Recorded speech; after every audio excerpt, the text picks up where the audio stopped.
I sort of view the trumpet as the ultimate ex-wife. It needs a lot of attention, and it needs it every single day, and it doesn't care what else you've done, pay attention to it. So I play primarily only the trumpet. If you want to be a trumpet player, you have to dedicate yourself to the trumpet early on.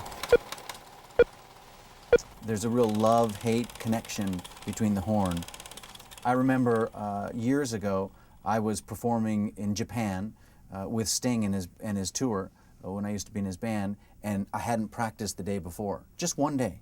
And I walked out in front of the audience, and I was supposed to play, in front of 20,000 people, I was supposed to play this.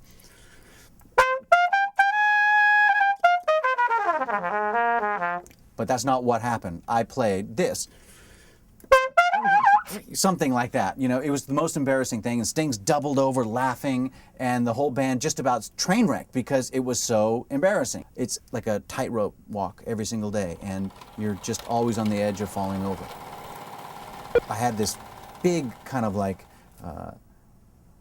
realization that I was not going to become Michael Jordan. And I think most kids have that realization where they're not going to be an athlete, and they think, what am I going to do with my life that means something? And then I heard Miles Davis, and the intersection of realizing no athletics in my life and the possibility of music, and then the introduction of Miles Davis's trumpet and that haunting, beautiful, melancholy thing that Miles was so signature for really changed my life. The trumpet that I play is a 1939 Martin Committee large bore handcraft trumpet.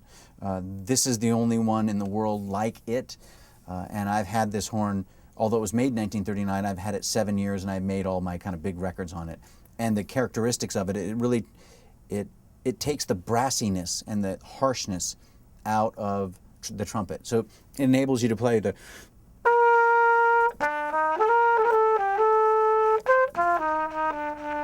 as well as all the high, crazy stuff. It has a beautiful, warm texture to it. If something, God forbid, were to happen to this horn, I would be, devastated.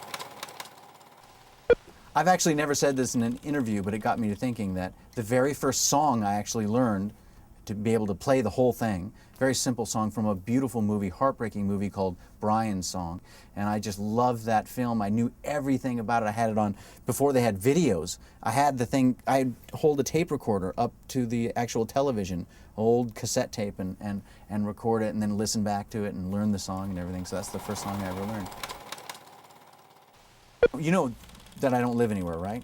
For the last 10 years, with the exception of 2 of those years, I've been officially without residence. That means no storage locker, I don't own photos, no dog, no cat, no plant, no home base. I'm on the road 365 days a year. I own one 73-pound Toomey suitcase that they discontinued, and I'm devastated about that.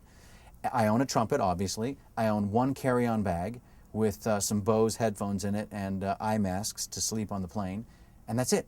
I don't own anything else. No possessions, nothing. You can imagine standing on stage and looking at Boston's 2 premier musicians, Yo-Yo Ma on one end of the spectrum, Steven Tyler from Aerosmith, obviously, on the other end of the spectrum. They'd never met before. And as they walked onto Symphony Hall stage, right behind me at rehearsal, and they embraced, I heard Yo-Yo Ma say to Steven Tyler, "We're both from Boston, and we're meeting for the first time on a Chris Botti gig." How cool is that, And I'm thinking, not as cool as it's be me. And it's those moments where you have a little glimpse into your good fortune, really sort of makes it all worthwhile. Something I learned from Joni Mitchell. We played a show in Washington, D.C. about 10 years ago when I was in her band, and she had gone to visit President Clinton, and the traffic was so bad she could barely get back for the show. She was about 45 minutes late. There were 10,000 people in the auditorium waiting for her to perform, and we went up and performed, and she was very, very nervous. And at the end of the show, while the 4 of us were bowing, I said, "Are you okay? How did you get through the show?" And she goes, "I couldn't have gotten through the show without sake." I'm like, "Huh? What's that?" And so now I do the same thing, and every night we cheers Joni, and that's a good thing. But just moderation.